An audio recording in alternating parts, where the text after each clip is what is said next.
Welcome to edu और edu के हमारे इस यूट्यूब चैनल में आप सभी का स्वागत है।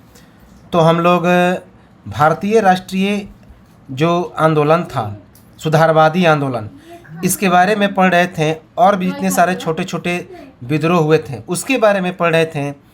तो बिहार के एक बहुत महत्वपूर्ण जो एक विद्रोह था जिसका नाम था चेरो विद्रोह। क्या नाम था? चेरो विद्रोह। तो चलिए देखते हैं चेरो विद्रोह के बारे में। तो चेरो विद्रोह की स्थापना कब हुई थी? 1800 से लेकर 1802 ईस्वी तक। तो चेरो विद्रोह कब हुआ था? 1800 से लेकर 1802 ईस्वी तक इम्पोर्टेंट है। तो चेरो विद्रोह कब हुआ था? 1800 से लेकर 1802 ईस्वी तक। इसकी संस्थापक कौन थे? तो जमींदार भूषण सिंह। तो चेरो विद्रोह की जो प्रणेता थे वे कौन थे? जमींदार भूषण सिंह।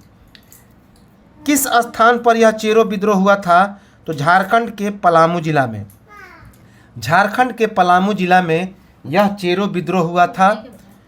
इसका मुख्य उद्देश्य क्या था? तो ब्रिटिश ईस्ट इंडिया कंपनी के द्वारा चेरो के जागीरदारों की जमीन छीन ली गई और इसके विरोध में चेरो के राजा के द्वारा ब्रिटिश ईस्ट इंडिया कंपनी के विरुद्ध विद्रोह हो गया। तो याद रखेंगे चेरो विद्रोह कब हुआ? 1800 से लेकर 1802 ईस्वी तक।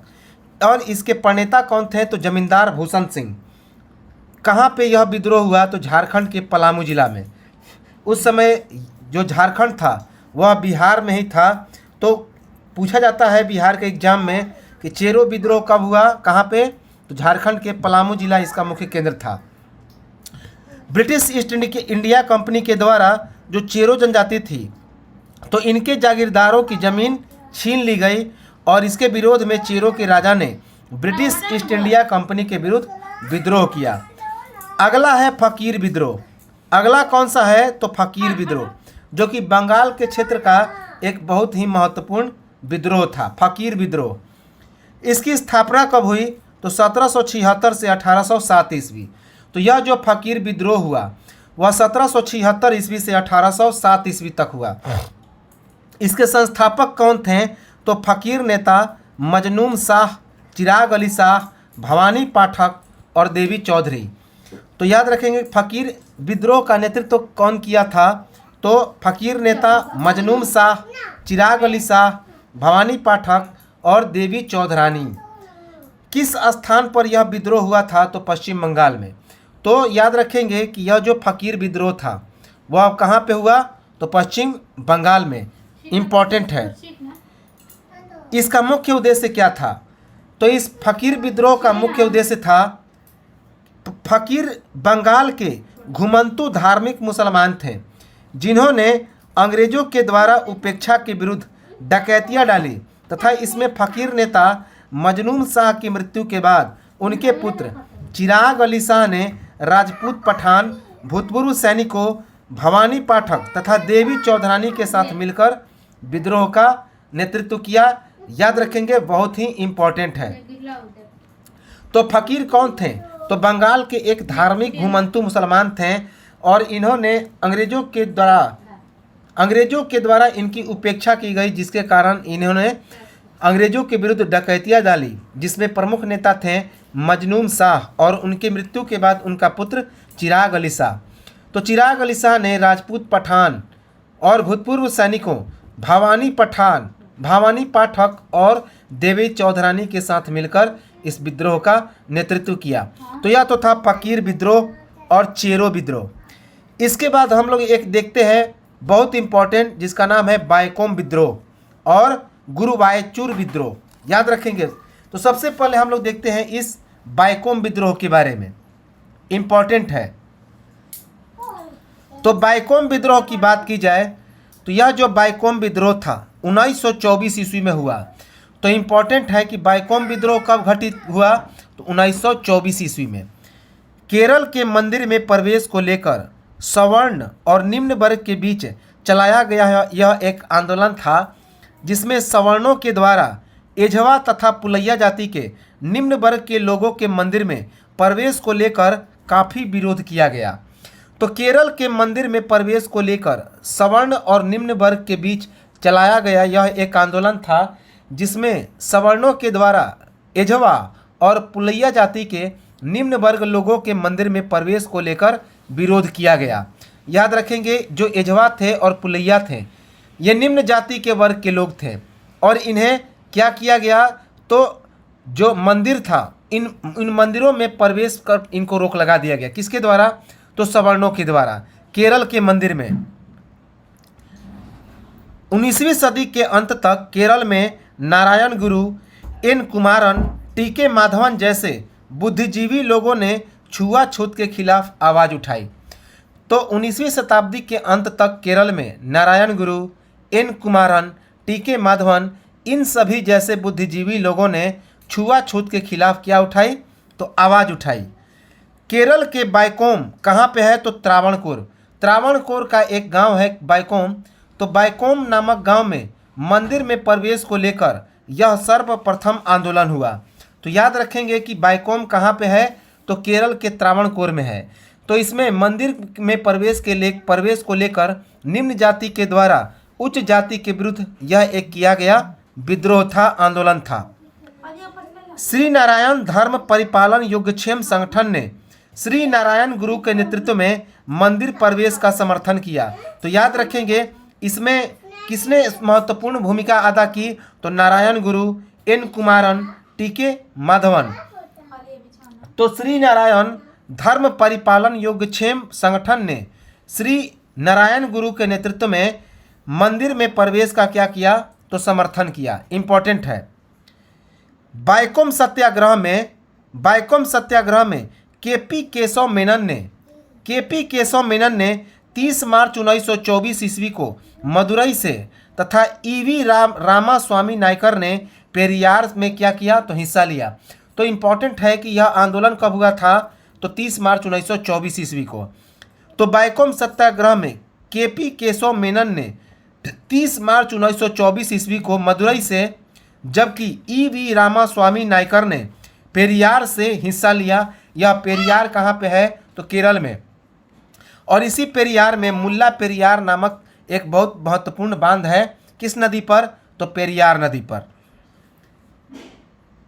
मार्च 1925 ईस्वी में महात्मा गांधी की मध्यस्थता में त्रावणकोर की महारानी से मंदिर के प्रवेश के बारे में आंदोलनकारियों से समझौता हुआ। तो मार्च 1925 ईस्वी में महात्मा गांधी की मध्यस्थता के बाद त्रावणकोर की महारानी से मंदिर में प्रवेश के बारे में आंदोलनकारियों से क्या हुआ, तो समझौता हुआ और इस प्रकार यह बायकोम सत्याग्रह समाप्त हुआ। तो बायकोम सत्याग्रह के बारे में क्या क्या पूछा जाता है कि सबसे पहले यह कहाँ पे हुआ था, तो केरल में, केरल के त्रावणकोर के बायकोम नामक एक गांव में। यह मुख्य मुद्दा क्या था, तो उच्च वर्ण के द्वारा निम्न वर्णों को मंदिरों में प्रवेश पर रोक लगा दिया गया था। तो इसी के विरोध में यह 30 मार्च 1924 ईस्वी को यह सत्याग्रह हुआ, आंदोलन हुआ। इसमें मुख्य प्रणेता थे नारायण गुरु, एम कुमारन, टीके माधवन, केपी केशव मेनन। याद रखेंगे। और मुख्य क्षेत्र था मदुरई और पेरियार। याद रखेंगे। और किसकी मध्यस्थता के बाद त्रावणकोर की महारानी से मंदिर में प्रवेश के बारे में आंदोलनकारियों से क्या हुआ, तो समझौता हुआ। याद रखेंगे किसने मध्यस्थता की, महात्मा गांधी ने। अगला है गुरुवायूर सत्याग्रह। याद रखेंगे गुरुवायूर सत्याग्रह, ये उतना इम्पोर्टेंट नहीं है, फिर भी हम लोग इसे देख लें। तो गुरुवायूर सत्याग्रह के बारे में बात की जाए तो यह 1931 ईस्वी में हुआ था। तो इसके बारे में यही काफ़ी है कि यह गुरुवायूर सत्याग्रह कहाँ पे हुआ था और कब हुआ था। तो 1931 ईस्वी में यह गुरुवायूर सत्याग्रह हुआ था। दलितों और पिछड़ों के मंदिर में प्रवेश को लेकर केरल में के कोलप्पन के उकसाने पर एक आंदोलन हुआ जिसे गुरुवायूर सत्याग्रह कहा जाता है। तो दलितों और पिछड़ों के मंदिर में प्रवेश को लेकर केरल में के कोलप्पन के उकसाने पर एक और आंदोलन हुआ केरल में, जिसे गुरुवायूर सत्याग्रह कहा जाता है। 1 नवंबर 1931 ईस्वी को केरल कांग्रेस कमेटी अखिल केरल मंदिर प्रवेश दिवस के रूप में मनाया। तो 1 नवंबर 1931 ईस्वी को केरल कांग्रेस कमेटी ने अखिल केरल मंदिर प्रवेश दिवस को मनाया। याद रखेंगे कि 1 नवंबर 1931 ईस्वी को सत्याग्रहियों के प्रयास के कारण, के कोलप्पन के प्रयास के कारण केरल कांग्रेस कमेटी के द्वारा अखिल केरल मंदिर प्रवेश दिवस को मनाया गया। याद रखेंगे, अर्थात 1 नवंबर 1931 ईस्वी को इन निम्न जातियों को, दलितों और पिछड़ों को मंदिर में प्रवेश करने का मौका मिला। पी कृष्ण पिल्लाई, AK गोपालन जैसे नेताओं ने इस आंदोलन को नेतृत्व प्रदान किया। तो इस आंदोलन के मुख्य नेतृत्वकर्ता कौन थे? तो पी कृष्ण पिल्लाई, AK गोपालन। याद रखेंगे, AK गोपालन, पी कृष्ण पिल्लाई। 1936 ईस्वी को त्रावणकोर के महाराज से एक समझौता हुआ, जिसके बाद सभी मंदिरों को सभी हिंदू जातियों के लिए खोल दिया गया। तो इस गुरुवायूर सत्याग्रह के कारण ही 1936 ईस्वी को त्रावणकोर के महाराज से एक समझौता हुआ, जिसके बाद सभी मंदिरों को सभी हिंदू जातियों के लिए क्या कर दिया गया? तो खोल दिया गया, और इस प्रकार यह गुरुवायूर सत्याग्रह समाप्त हो गया। तो याद रखेंगे, गुरुवायूर सत्याग्रह कब हुआ? 1931 ईस्वी में। कहाँ पर? तो केरल में कहाँ पर? तो त्रावणकोर में। और इसके मुख्य प्रणेता कौन थे? तो पी कृष्ण पिल्लाई, AK गोपालन। याद रखेंगे। और उसके बाद मंदिरों में प्रवेश कब हुआ? तो 1 नवंबर 1931 ईस्वी को केरल कांग्रेस कमेटी के द्वारा। और कौन सा दिवस मनाया गया? अखिल केरल मंदिर प्रवेश दिवस। अखिल केरल मंदिर प्रवेश दिवस। अगला जो विद्रोह है उसका नाम है सन्यासी विद्रोह। इम्पॉर्टेंट है, बहुत इम्पॉर्टेंट है सन्यासी विद्रोह। तो सन्यासी विद्रोह के बारे में जाना जाए तो यह सन्यासी विद्रोह कहाँ पे हुआ था? तो बंगाल और बिहार में एक साथ हुआ था। कब हुआ था? तो इसकी स्थापना 1760 ईस्वी से लेकर 1820 ईस्वी था। तो सन्यासी विद्रोह का समय कब था? 1760 ईस्वी से लेकर 1820 ईस्वी। इसके मुख्य संस्थापक कौन थे? तो हिंदू नागा तथा गिरी के सशस्त्र सन्यासी केना सरकार और दुर्जी नारायण। तो याद रखेंगे, इस सन्यासी विद्रोह के संस्थापक कौन थे? तो हिंदू नागा तथा गिरी के सशस्त्र सन्यासी कौन? जिसका नाम है केना सरकार और दुर्जी नारायण। कौन? केना सरकार और दुर्जी नारायण। किस किस स्थान पर यह सन्यासी विद्रोह हुआ? तो बंगाल और बिहार में। तो यह जो सन्यासी विद्रोह हुआ वह बंगाल और बिहार में हुआ। इसका मुख्य उद्देश्य क्या था? तो तीर्थ यात्रियों के द्वारा तीर्थ स्थानों पर यात्रा करने के विरोध में यह विद्रोह हुआ। तो तीर्थ यात्रियों के द्वारा तीर्थ स्थानों पर यात्रा करने के विरोध में यह विद्रोह हुआ। सन्यासी विद्रोह का उल्लेख वंदे मातरम के रचयिता बंकिम चंद्र चट्टोपाध्याय ने अपने उपन्यास किसमें किया है? तो आनंद मठ में किया है। तो काफ़ी इम्पोर्टेंट है कि सन्यासी विद्रोह कब हुआ था? तो 1760 ईस्वी से लेकर 1820 ईस्वी तक। इसके मुख्य प्रणेता कौन थे? तो हिंदू नागा तथा गिरी के सशस्त्र सन्यासी केना सरकार और दुर्जी नारायण। किस स्थान पर यह सन्यासी विद्रोह हुआ था? तो बंगाल और बिहार में। इसका मुख्य उद्देश्य था तीर्थ यात्रियों के द्वारा तीर्थ स्थानों पर यात्रा करने के विरोध में यह विद्रोह हुआ। तो तीर्थ स्थानों पर तीर्थ यात्रियों के द्वारा यात्रा करने के विरोध में यह विद्रोह हुआ। सन्यासी विद्रोह का उल्लेख कहाँ पे किया गया है? तो वंदे मातरम के रचयिता बंकिम चंद्र चट्टोपाध्याय ने अपने उपन्यास आनंद मठ में किया है। इम्पॉर्टेंट है। इसके बाद है अगला महत्वपूर्ण है कूका विद्रोह। बहुत इम्पॉर्टेंट है यह कूका विद्रोह, इसके बारे में एग्जाम में आते रहते हैं। तो अगला जो है उसका नाम है कूका विद्रोह। तो कूका विद्रोह कब हुआ था? तो इसकी स्थापना 1872 ईस्वी में। कूका विद्रोह 1872 ईस्वी में हुआ था। याद रखेंगे। इसके संस्थापक कौन थे? तो जवाहर मल भगत, जिसे सियान साहिब के नाम से भी जाना जाता है। तो याद रखेंगे कि कूका विद्रोह की कब हुआ था? तो 1872 ईस्वी में। इसके संस्थापक कौन थे? तो जवाहर मल भगत, जिन्हें सियान साहिब के नाम से भी जाना जाता है। और इनके शिष्य कौन? बालक सिंह। तो इस कूका विद्रोह के संस्थापक थे जवाहर मल भगत, जिसे सियान साहिब के नाम से भी जाना जाता है, और उनके शिष्य जिनका नाम था बालक सिंह। किस स्थान पर यह कूका विद्रोह हुआ?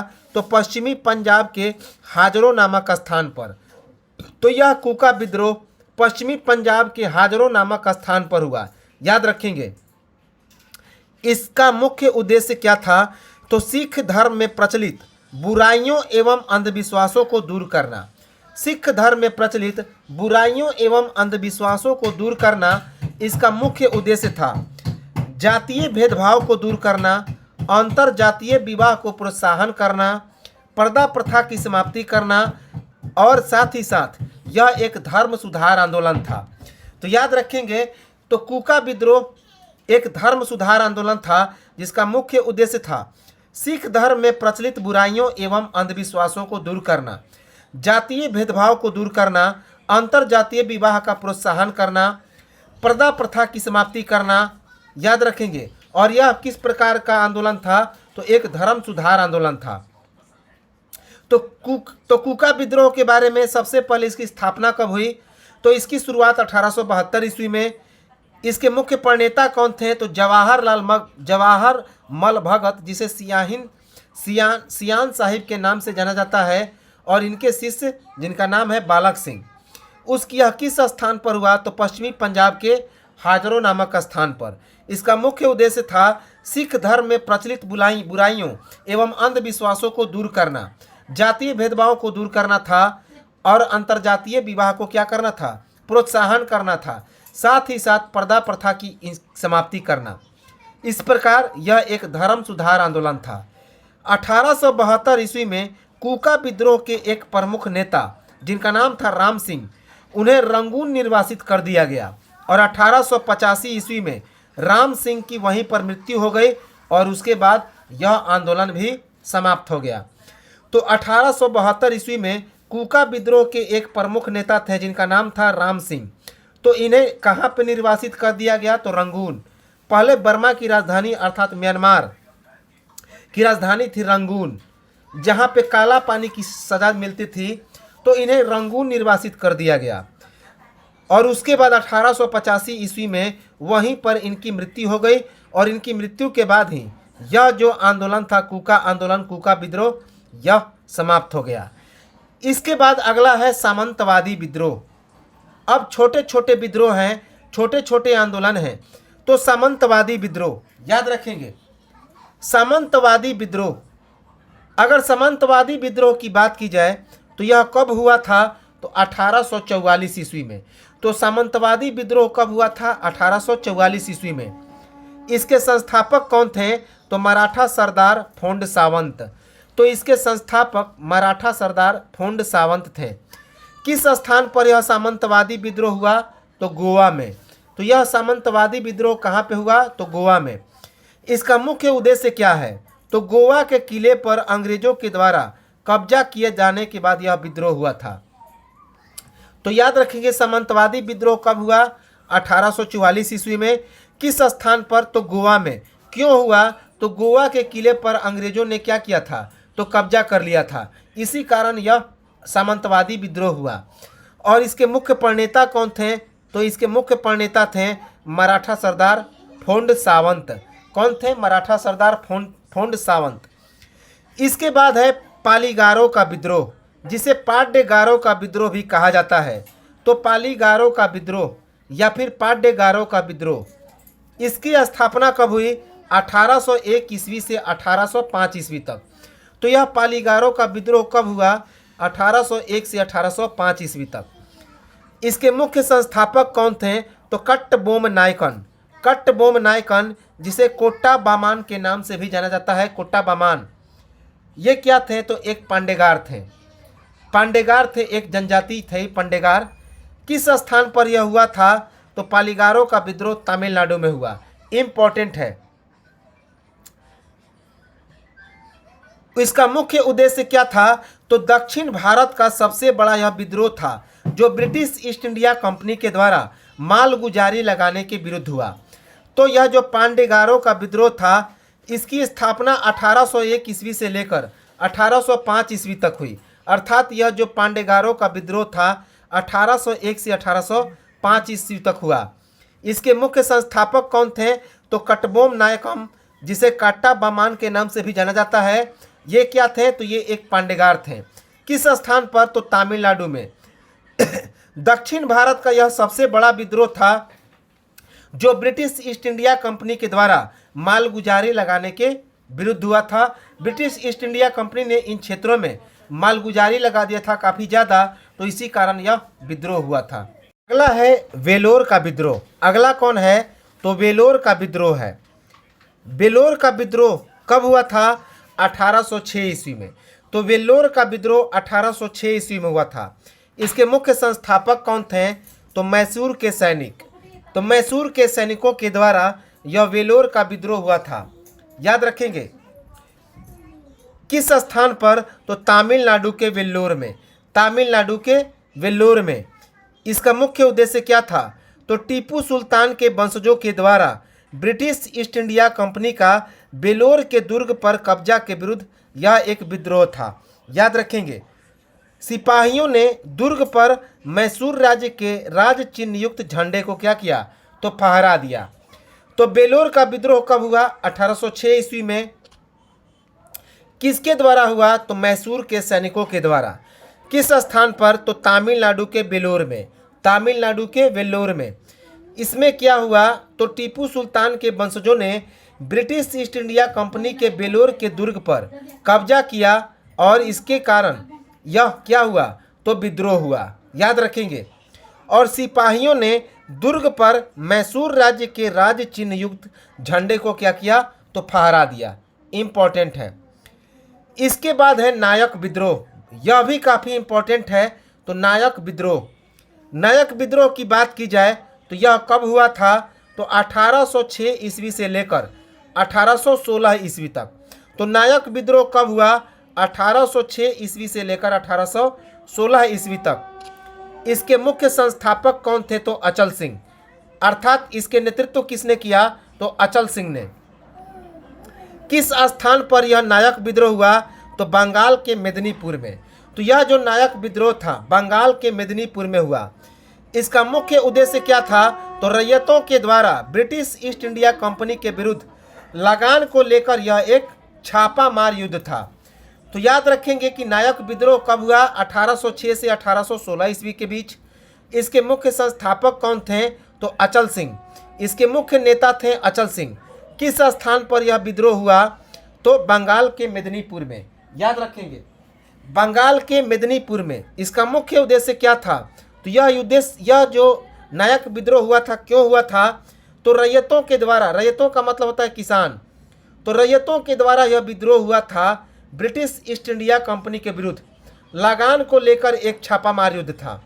याद रखेंगे कि लगान में वृद्धि कर दिया था ब्रिटिश ईस्ट इंडिया कंपनी ने। तो किसानों ने क्या किया कि यह एक छापामार युद्ध किया इस लगान के विरुद्ध, नायक विद्रोह जिसे कहा जाता है। इसके बाद है त्रावणकोर का विद्रोह। तो इम्पोर्टेंट है त्रावणकोर का विद्रोह। तो जैसा कि नाम से स्पष्ट है त्रावणकोर का विद्रोह, तो यह विद्रोह कहाँ पे हुआ होगा? तो केरला में। तो इसकी स्थापना कब हुई? 1809 ईस्वी में। तो त्रावणकोर का विद्रोह कब हुआ? 1809 ईस्वी में। इसके संस्थापक कौन थे? तो दीवान वेलुथम्पी। दीवान वेलुथम्पी इसके मुख्य प्रणेता थे। याद रखेंगे त्रावणकोर के विद्रोह के। किस स्थान पर हुआ? तो यह जो विद्रोह हुआ केरल के त्रावणकोर में हुआ। कहाँ पे? केरल के त्रावणकोर में। इंपॉर्टेंट है। यह जो त्रावणकोर का विद्रोह था क्या था? तो अंग्रेजों के विरुद्ध 1808 ईस्वी में फ्रांस और अमेरिका के सहयोग से यह संघर्ष हुआ। तो याद रखेंगे कि त्रावणकोर का विद्रोह कब हुआ? 1809 ईस्वी में। इसके मुख्य संस्थापक कौन थे? तो दीवान वेलुथम्पी। दीवान वेलुथम्पी किस स्थान पर हुआ? तो केरल के त्रावणकोर में। यह क्यों हुआ? तो अंग्रेजों के विरुद्ध 1808 ईस्वी में फ्रांस और अमेरिका के सहयोग से यह संघर्ष हुआ। अगला है बरेली का विद्रोह। अगला कौन है? तो बरेली का विद्रोह। इंपॉर्टेंट है बरेली का विद्रोह। यह बरेली का विद्रोह कब हुआ? 1816 ईस्वी में। तो बरेली का विद्रोह कब हुआ? 1816 ईस्वी में। इसके मुख्य प्रणेता कौन थे? तो मुफ्ती मोहम्मद एवाज। तो इसके मुख्य प्रणेता थे मुफ्ती मोहम्मद एवाज। किस स्थान पर यह हुआ? तो उत्तर प्रदेश के बरेली में। तो उत्तर प्रदेश के बरेली जिला में हुआ, इसी कारण इसका नाम बरेली का विद्रोह पड़ा। यह एक चौकीदारी कर के विरुद्ध विद्रोह था, याद रखेंगे, यह एक चौकीदारी कर के विरुद्ध विद्रोह था। तो बरेली का विद्रोह कब हुआ? 1816 ईस्वी में। इसके मुख्य नेता कौन थे? मुफ्ती मोहम्मद एवाज। किस स्थान पर हुआ? तो उत्तर प्रदेश के बरेली जिला में। और यह क्यों हुआ? यह कैसा विद्रोह था? तो चौकीदारी कर के विरुद्ध विद्रोह था, याद रखेंगे, चौकीदारी कर के विरुद्ध विद्रोह था। इसके बाद है नील विद्रोह, बहुत इंपॉर्टेंट है नील विद्रोह। तो नील विद्रोह यह 1857 ईस्वी के बाद प्रथम सफल विद्रोह था, याद रखेंगे कि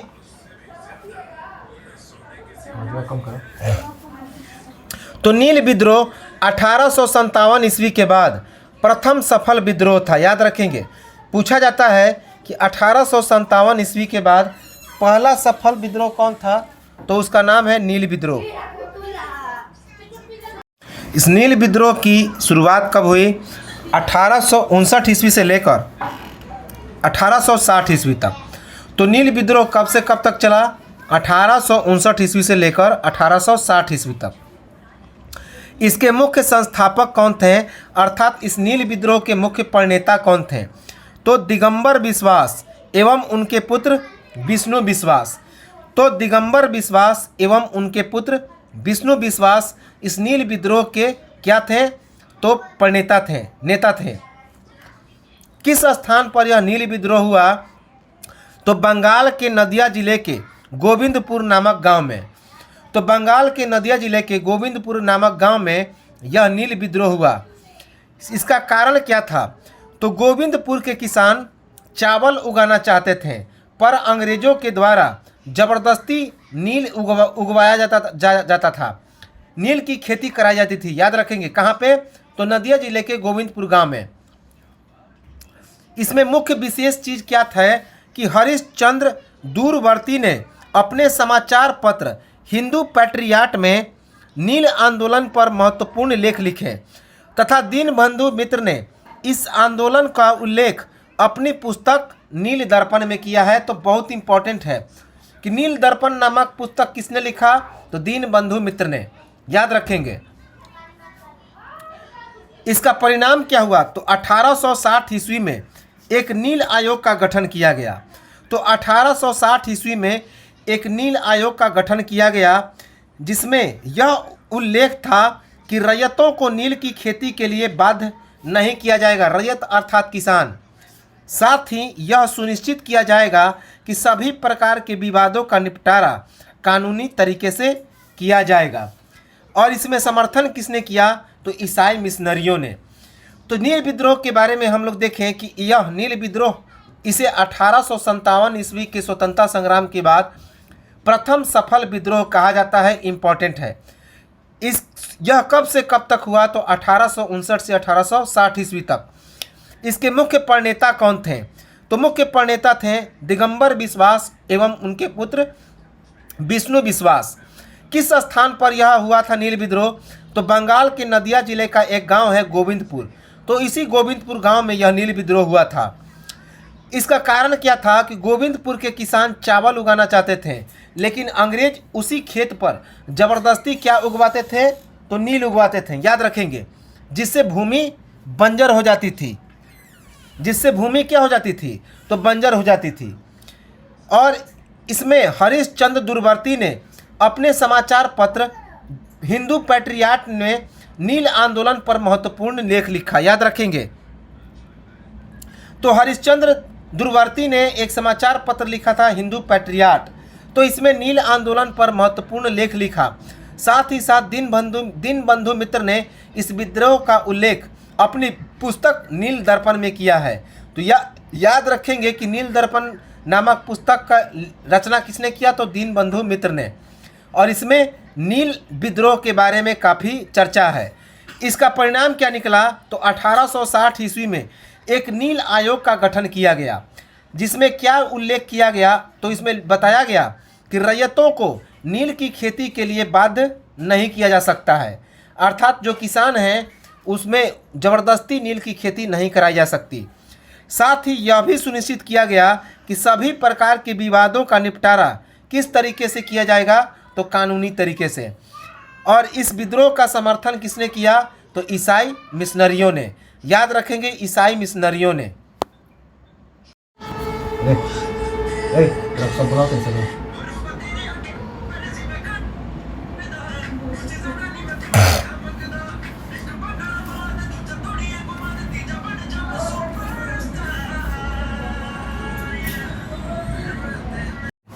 धर्म सभा की स्थापना कब हुई?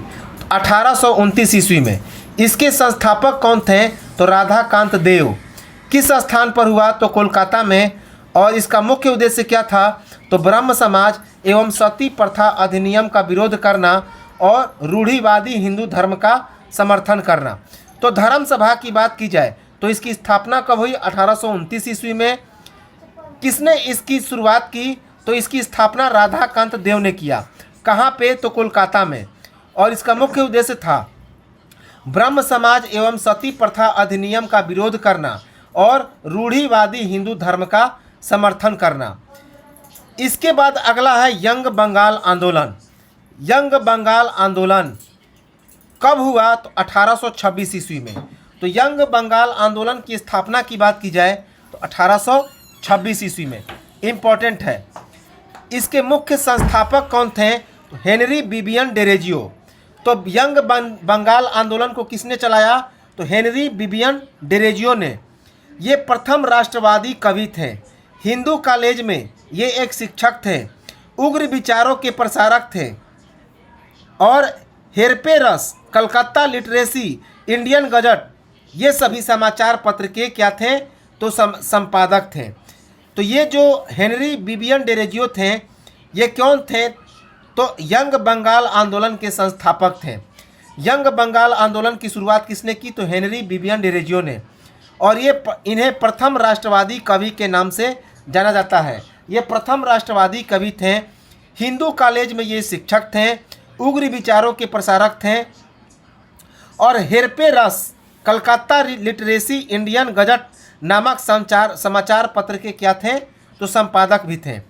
किस स्थान पर यंग बंगाल आंदोलन को चलाया गया? तो कोलकाता में। तो यंग बंगाल आंदोलन जैसे कि नाम से स्पष्ट है, तो यह आंदोलन कहाँ पे चलाया गया? कोलकाता में। इसका मुख्य उद्देश्य क्या था? तो पुराने रीति रिवाजों का विरोध करना, महिला कल्याण करना एवं किसानों के हितों का क्या करना? तो रक्षा करना। तो इन सभी के लिए यह आंदोलन था। पुराने रीति रिवाजों का विरोध करना, महिला कल्याण करना एवं किसानों के हितों का यह क्या था? एक आंदोलन था। इसके बाद तत्वबोधिनी सभा। तत्वबोधिनी सभा इम्पॉर्टेंट है। तो तत्वबोधिनी सभा के बारे में बात की जाए तो तत्वबोधिनी सभा, इसकी स्थापना कब हुई? 1839 ईस्वी में। तत्वबोधिनी सभा की स्थापना 1839 ईस्वी में हुई। इसके संस्थापक कौन थे? तो देवेंद्र नाथ टैगोर। इसके संस्थापक देवेंद्र नाथ टैगोर थे। याद रखेंगे, जब हम लोग ब्रह्म समाज पढ़ रहे थे तो इसके बारे में ये चीज़ें हम लोग देखे भी थे कि देवेंद्र नाथ टैगोर ने तत्वबोधिनी सभा की क्या की? स्थापना की। कहाँ पे? तो कलकत्ता में। इसका मुख्य उद्देश्य क्या था? तो इसका मुख्य उद्देश्य था राजा राम मोहन राय के विचारों का प्रचार प्रसार करना। तो तत्वबोधिनी सभा की स्थापना कब हुई? 1839 ईस्वी में। इसके मुख्य संस्थापक कौन थे? तो देवेंद्र नाथ टैगोर। किस स्थान पर इसकी स्थापना हुई? तो कोलकाता में। और इसका मुख्य उद्देश्य क्या था तत्वबोधिनी सभा का? तो राजा राम मोहन राय के विचारों का प्रचार प्रसार करना। इसके बाद प्रार्थना सभा। प्रार्थना सभा, इसकी स्थापना कब हुई? तो 1867 ईस्वी में। प्रार्थना सभा की स्थापना कब हुई? 1867 ईस्वी में। इसके संस्थापक कौन थे? तो आत्माराम पांडुरंग, आरजी भंडारकर और महादेव गोविंद रानाडे। तो इस प्रार्थना सभा के संस्थापक कौन थे? आत्माराम पांडुरंग, आरजी भंडारकर और महादेव गोविंद रानाडे। याद रखेंगे। इसका मुख्य उद्देश्य क्या था? तो जाति प्रथा का विरोध करना, पुरुष तथा महिला के विवाह आयु में वृद्धि करना, विधवा पुनर्विवाह का समर्थन करना, स्त्रियों की शिक्षा पर बल देना और हिंदू धर्म के विचारों एवं हिंदू धर्म के विचारों का प्रचार करना तथा कुरीतियों को दूर करना। तो प्रार्थना सभा की स्थापना कब हुई? 1867 ईस्वी में। इसके मुख्य संस्थापक कौन थे? तो आत्माराम पांडुरंग, आरजी भंडारकर और महादेव गोविंद रानडे। किस स्थान पर इसकी स्थापना हुई? तो मुंबई में। और इसका मुख्य उद्देश्य क्या था? तो जाति प्रथा का विरोध करना, पुरुष तथा महिला के विवाह आयु में वृद्धि करना, विधवा पुनर्विवाह का समर्थन करना, याद रखेंगे। साथ ही साथ हिंदू धर्म के विचारों एवं कुरीतियों को दूर करना। इसके बाद है देव समाज। तो देव समाज, इसकी स्थापना की बात की जाए तो 1887 ईस्वी में। देव समाज की स्थापना कब हुई? तो 1887 ईस्वी में। इसकी स्थापना किसने की? तो शिव नारायण अग्निहोत्री ने। देव समाज की स्थापना किसने की? तो शिव नारायण अग्निहोत्री ने। किस स्थान पर स्थापना किया? लाहौर में। इंपॉर्टेंट है। इसका मुख्य उद्देश्य क्या था? तो ब्रह्म समाज के सभी उद्देश्य थे, परंतु इसके अनुयायी गुरु को पूजते थे। तो देव समाज की स्थापना कब हुई? 1887 ईस्वी में। इसकी स्थापना किसने की? तो शिव नारायण अग्निहोत्री ने। शिव नारायण अग्निहोत्री ने। किस स्थान पर इसकी स्थापना हुई? तो लाहौर में। और इसका मुख्य उद्देश्य जो उद्देश्य ब्रह्म समाज के थे वही सारे उद्देश्य इस देव समाज के भी थे, लेकिन इनके अनुयायी किसे पूजते थे? तो गुरु को पूजते थे, याद रखेंगे। लेकिन ब्रह्म समाज में ऐसी बातें नहीं थी। तो इनके यह जो देव समाज था इसके अनुयायी गुरु को पूजा करते थे, याद रखेंगे। तो ये तो था देव समाज। अब है शारदा अधिनियम। इंपॉर्टेंट है शारदा अधिनियम। तो शारदा अधिनियम की स्थापना कब हुई? 1920 ईस्वी में। तो शारदा अधिनियम की स्थापना कब हुई? 1920 ईस्वी में, याद रखेंगे। इसके संस्थापक कौन थे? तो हरविलास शारदा। इसकी स्थापना किसने की? तो हरविलास शारदा ने की। इसका मुख्य उद्देश्य क्या था? तो इसने लड़कों के लिए विवाह की आयु 18 वर्ष और लड़कियों के लिए विवाह की आयु 14 वर्ष निर्धारित कर दी। तो शारदा अधिनियम की स्थापना 1920 ईस्वी में की गई और इसकी स्थापना किसने की? तो हरविलास शारदा ने। इसमें लड़कों के लिए विवाह की आयु 18 वर्ष और लड़कियों के लिए विवाह की आयु 14 वर्ष निर्धारित की गई। इंपॉर्टेंट है। इसका समर्थन किसने किया? तो पंडित रमाबाई ने। पंडित रमाबाई ने महाराष्ट्र में महिला आर्य समाज की स्थापना की। पंडित रमाबाई ने हरविलास शारदा के साथ मिलकर महाराष्ट्र विधवा महिलाओं की शिक्षा के लिए शारदा सदन की स्थापना की। पंडित रमाबाई ने बेसहारा महिलाओं के लिए मुक्ति सदन तथा पतित महिलाओं के लिए कृपा सदन की स्थापना की। तो शारदा अधिनियम की स्थापना कब हुई? 1920 ईस्वी में। इसके स्थापना किसने की? तो हरविलास शारदा ने।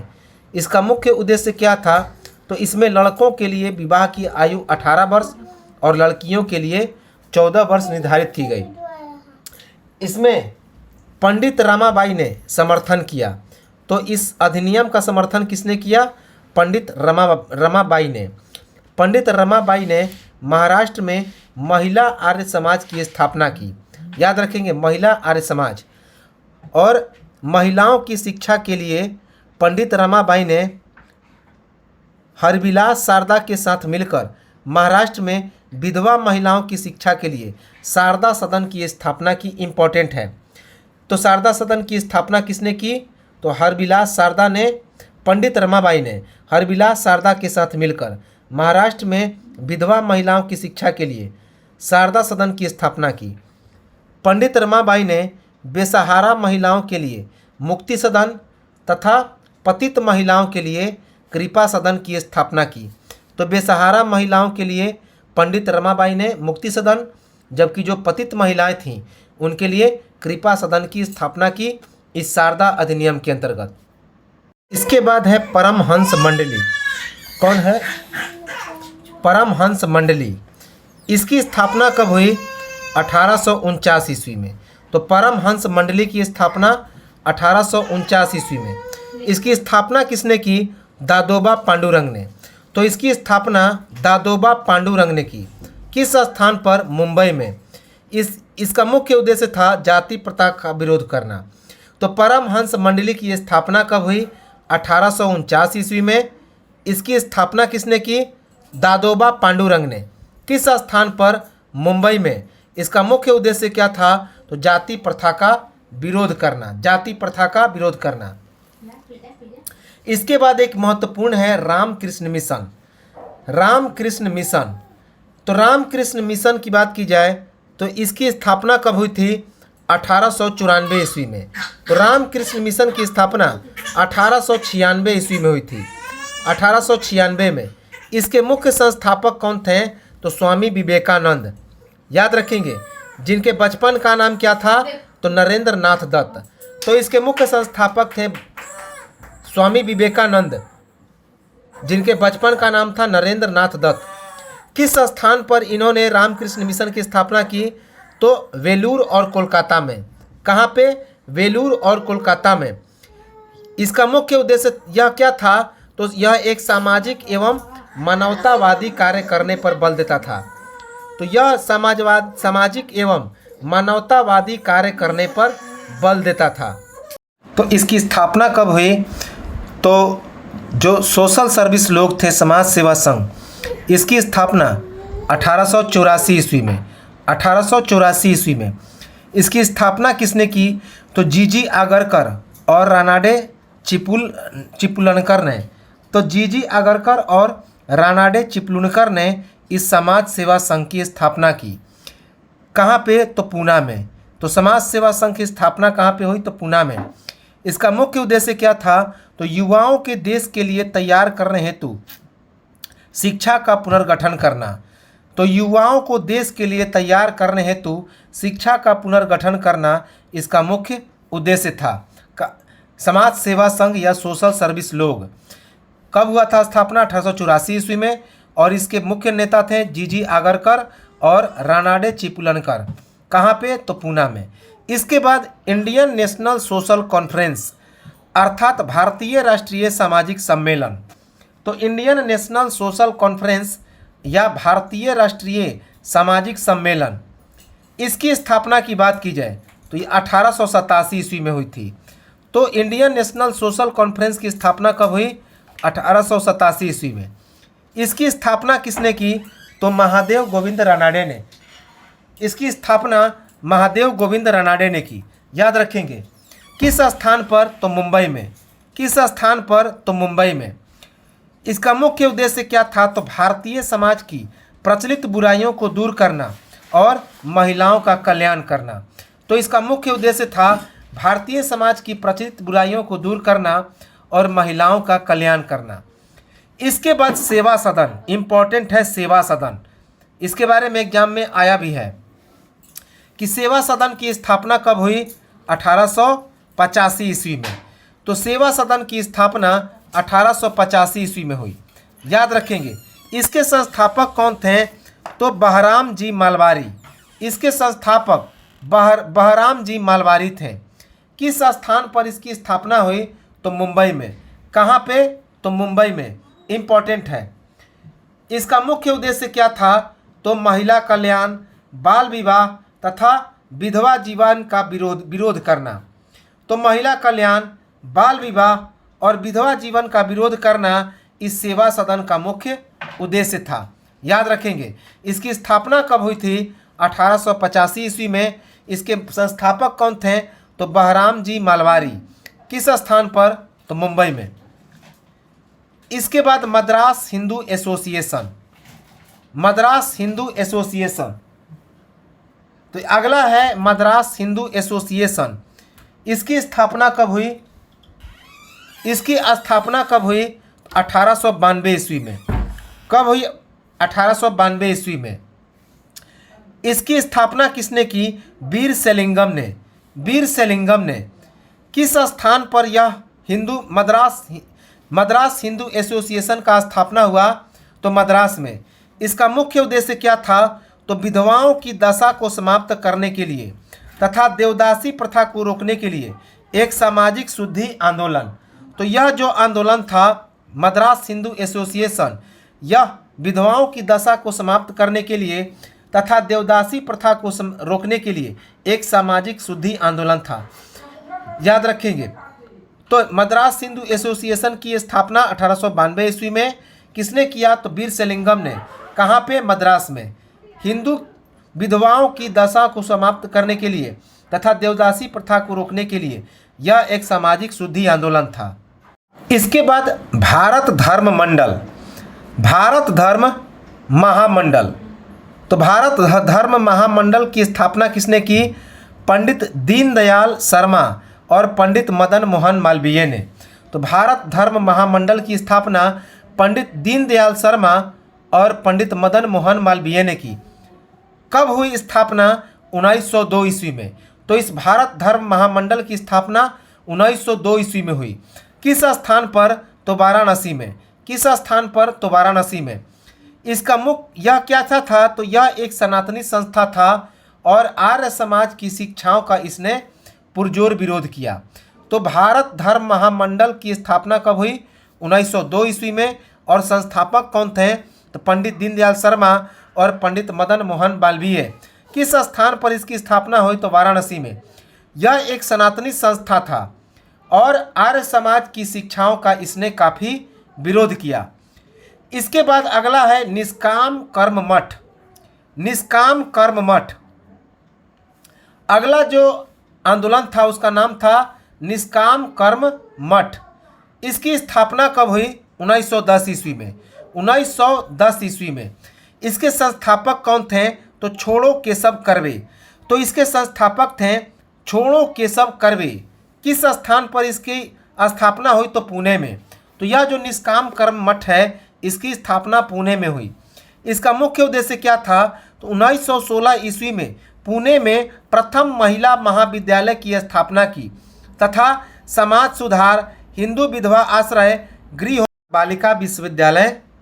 बालिका विद्यालय खोला।